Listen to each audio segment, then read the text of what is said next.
Well, hello to all my Amiga Commodore fans around the world. This is David John Pleasance, and I'm really excited today because I'm announcing a new Kickstarter for a new book that I'm writing. And I have with me the one and only Dave Haynie, as I know most of you know, and he's helping me to write the book. So let's say hello to Dave. Hi, David, and all my Amiga fans. And the whole community, and even if you don't like me, it's nice to be here. I'm going to be working. I've already started, but I'm going to be working on this project with David Pleasance, and hopefully we produce a new speculative book. Well, everybody, the new book, its title is Dare to Dream. The vision of what Commodore and Amiga could have been, ... should have been, ... And it's telling the story of had Colin Proudfoot, my co-managing director at Commodore UK, and I not been cheated out of our management buyout, exactly what we would have done with Commodore and Amiga. Well, I'm going to be exploring kind of where the technology could have gone in practical terms and maybe how we get there. You know, like, okay, we don't have an evil management team at Commodore anymore. We have some good guys who know what they want to do. They want to make personal computers. So where do we push it? We had some nice components to start with leading into what would have been the buyout. We have the AAA project. We have Ombre, stuff that's in design but not done yet. So with proper funding and maybe some help from the industry, like, who do we talk to? Who needs our help? Because we were always looking at, we were looking at a little bit, the company was looking at this very, very slowly when we were trying to sell off the Commodore technologies, who would actually benefit from what we're working on. And so I'm thinking, like, maybe there's some industry partnerships. How do we get big enough to not fail?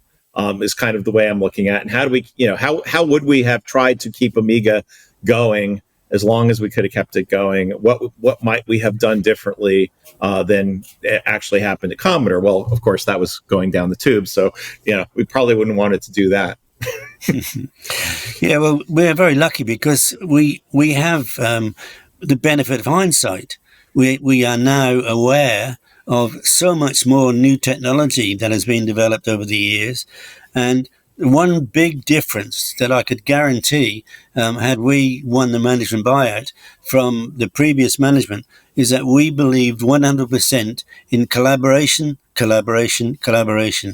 So what we would have done is we would have partnered with anybody who was manufacturing anything that could enhance or improve on what we were developing, working with them, because obviously it would be financially a much better situation if you're not fighting with somebody, if you work together and share the spoils.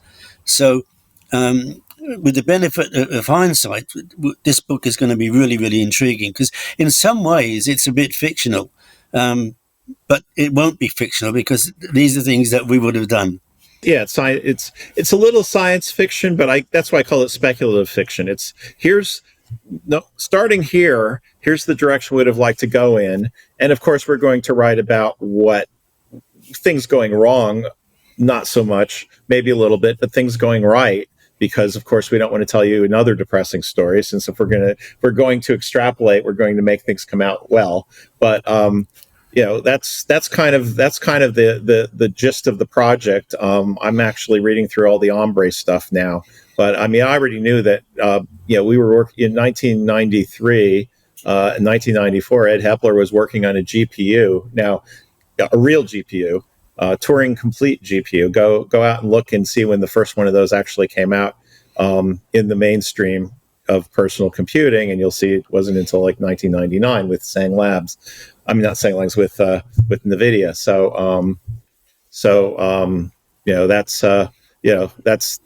That tells you that Commodore was heading in the right directions. We just didn't have the means of getting there because some people had to spend all the money on executive salaries. Yeah, the other interesting thing to the readers and hopefully the backers of the Kickstarter is that we've actually got Dr. Ed Hepler involved. He's sending us material and stuff, and it's a fascinating thing because it is a new technology that was a new technology at the time that was way ahead of everything else. And the interesting thing for those of you who really know anything about the story is that when Colin and I were undergoing our due diligence, because we, as you know, we planned to bid for the assets, Escom were there as well, and they never even looked at Ombre. They didn't even look at it. Whereas Ed Hepler showed it to me, he'd cobbled together software and stuff and showed it to me, and it was mind-blowing what he'd already developed. It was incredible, fabulous. So this book is going to have a lot of meaty stuff in there, and in some ways it's a sad reflection for me, but on the other hand, it's a story that I keep being asked to be told. So hence the book Dare to Dream. So when it comes out, it's going to be a Kickstarter launching very, very soon. Please back it, because without your help we can't get there.